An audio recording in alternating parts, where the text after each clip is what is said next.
Mukha talaga silang cherry blossom, di ba? And sing ganda rin naman. Guys, ito pala yung snack to. Ganito pala, tapos binibread nila doon. So, isagyan nyo yung pangalan nito. Kalahating pisngi. Kapal Max. Binibread na. Bumili kayo ng fish dito at ayaw nyo mga amoy sa bahay nyo. Libre prito pag dito kayo bumili.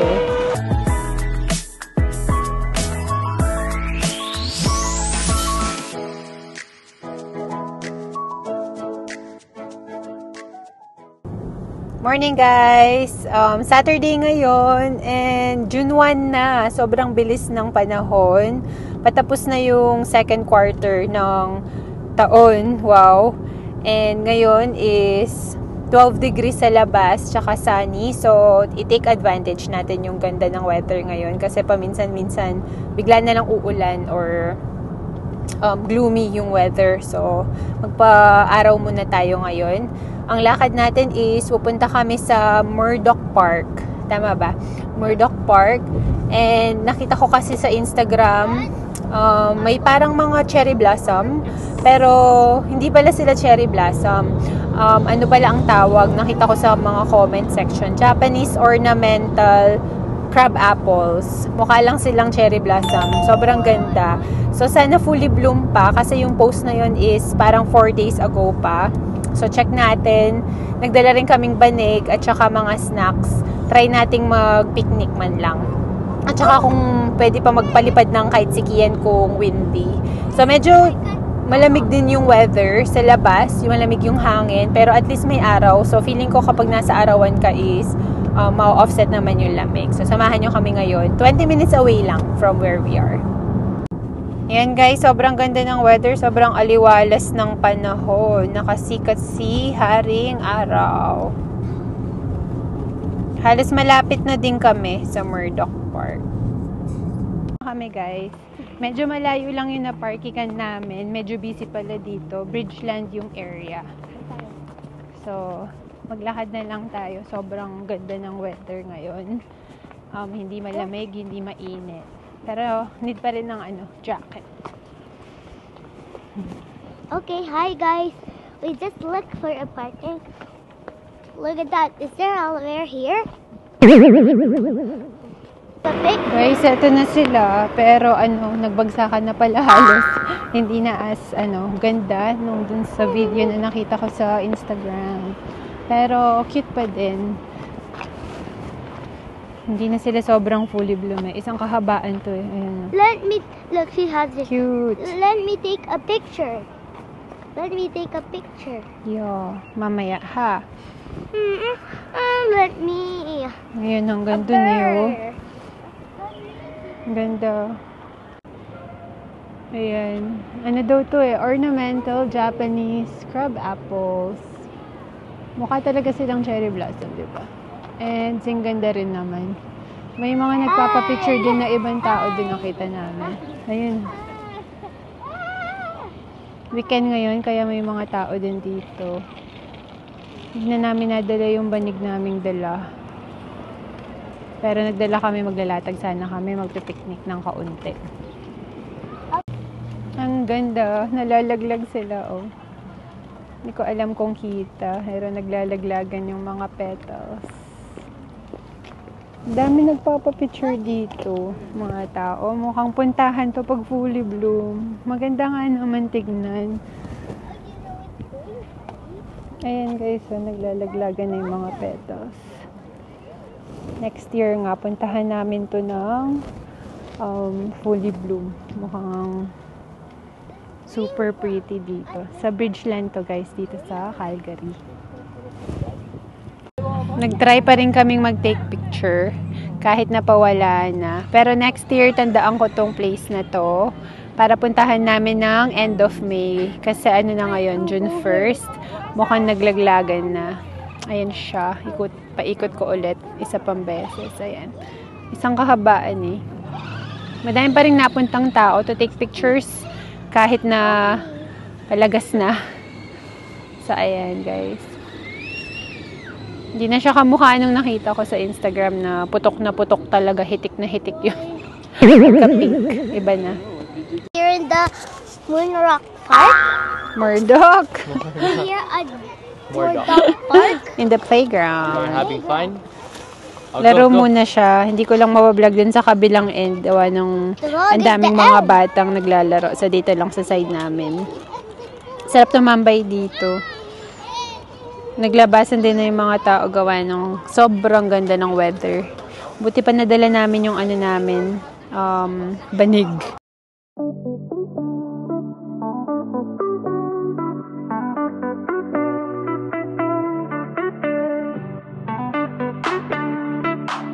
Magbigyan muna tong batang makulit. Ngayon lang naman siya nakakalabas-labas. Para hindi laging nasa tablet. Yeah, rocket. Looks like a rocket again.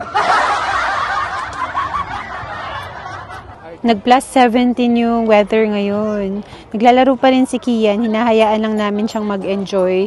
Madalang lang naman. At saka araw niya to ngayon. Kasi Monday to Friday din pumapasok siya. So, pero malapit na yung last day of classes nila. June 26, last day of classes. So, summer break na.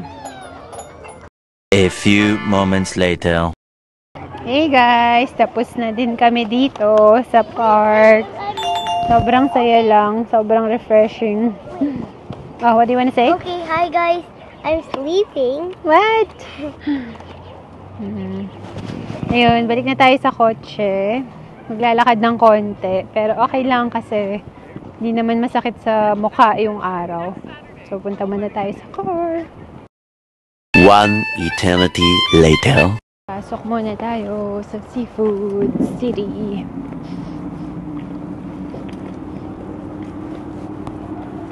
Guys, ito pala yung snack to. Ganito pala, tapos binibread nila doon. Yan yung bibili namin. Tsaka chicken skin. Kasi ganyan yung pangalan nito. Kalahating pisngi. Kapal na. Binibread na. Dati tinatawag tayo ng chicharong bulaklak. Patay ang cholesterol. Ruffle fat pala yung tawag. Saan? Ruffle fat ang English ng chicharong bulaklak.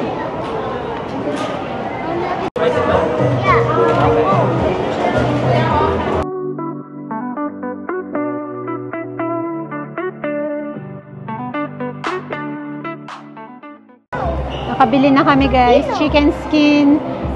May turon nakita ko. Hindi masyado matamis yung turon nila dito kaya kumuha akong isa. At saka yung smelt. Bili muna tayo ng gulay. May tapa. Harang gusto namin kumuha. Nakakamiss yung tapsi sa ano pangalan ng kinakainan natin, Han? Bangkok. Bangkok. Lots Sarap of grams, niya. Mommy. Mura din yung mga gulay dito. Kaya dito na kami bubili ng gulay. Mommy, Yeah. what's this?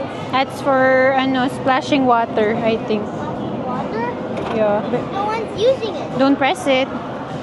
Okay, nakita ako guys. Ensay modo. Magkano kaya? Wow, may ganong pasabog. May mga hugot.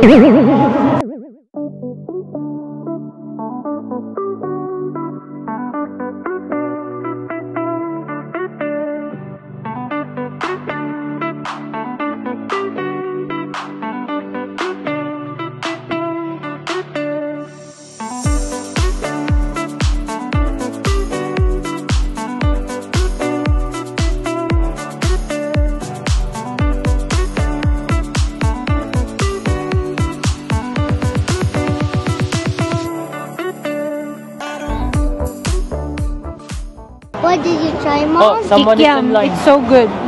Kikiam, this one. May is kikiam ba dun sa pack?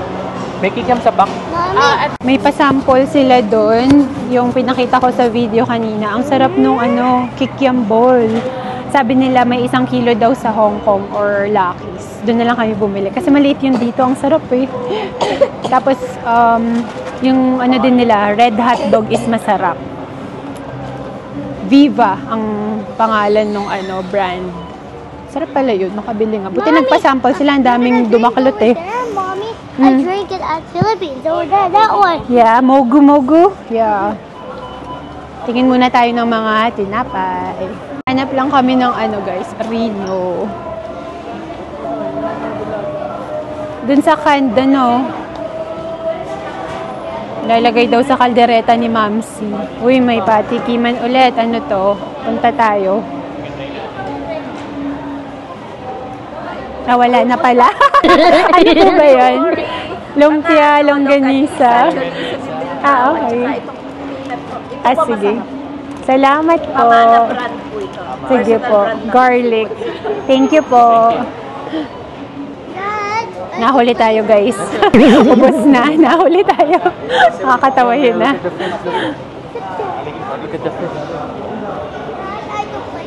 Libre prito dito eh. Pag bumili kayo ng fish dito at ayaw nyong mga amoy sa bahay nyo, libre prito pag dito kayo bumili. May mga nakapack na pala, nakaprito na. Nadaklotin na lang. Salmon steak. Tilapia. Galunggong.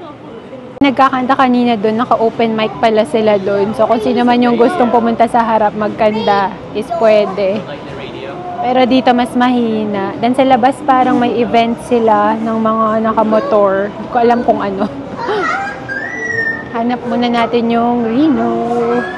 Lumipat kami dito sa Lucky's, guys, kasi walang Rino dun sa William in process to customer service. William in process to customer service. Thank you.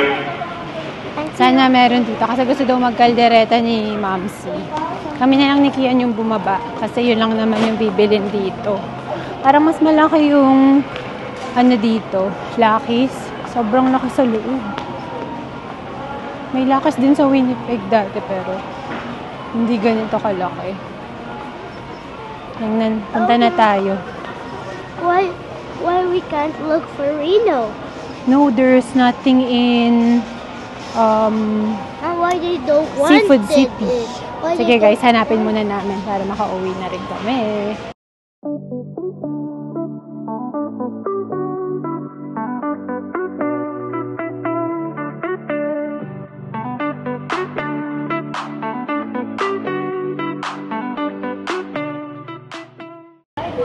Update guys, hindi pa namin makita asaan yung Rino. Mailap si Rino, asaan ka ba?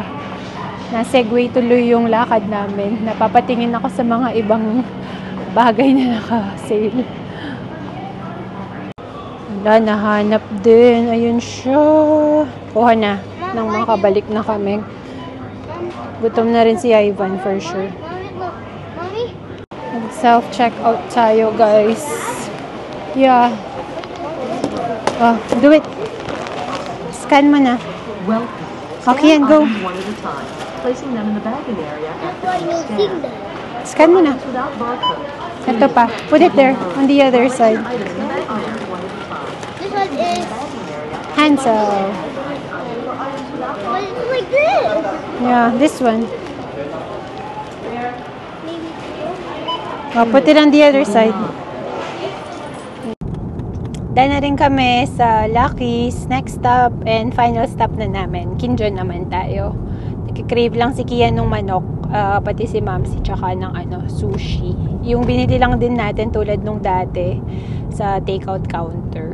Mas mura ng yung takeout nila na chicken. 50 cents. Pag takeout is 150 per chicken. Pag dine-in is $2 ata per piece. So, punta tayo sa Kinjo, takeout lang naman. Then kain na tayo kauwi.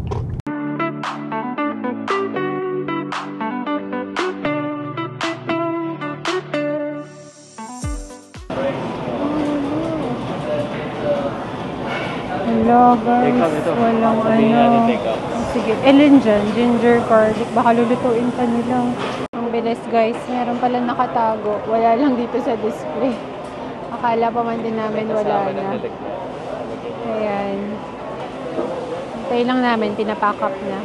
Okay guys, naka-order na din kami. Balik na sa sasakyan. Nakatulog kasi si Kian eh. Malapit yung na-parkingan namin. Kaya dito lang kami. Ang bilis nun ah. Nakatago pa. Ayun, nakabili na rin kami ng pagkain and diretso na kami sa bahay nito kasi gutom Jones na kaming lahat. Nakatulog na rin si Kian, sobrang napagod siguro siya. Tsaka maaga kami nagising kanina eh. So salamat sa panonood sa vlog namin today, sa pagsama sa amin ngayon. Sana na-enjoy niyo yung vlog namin and see you in our next one. Bye!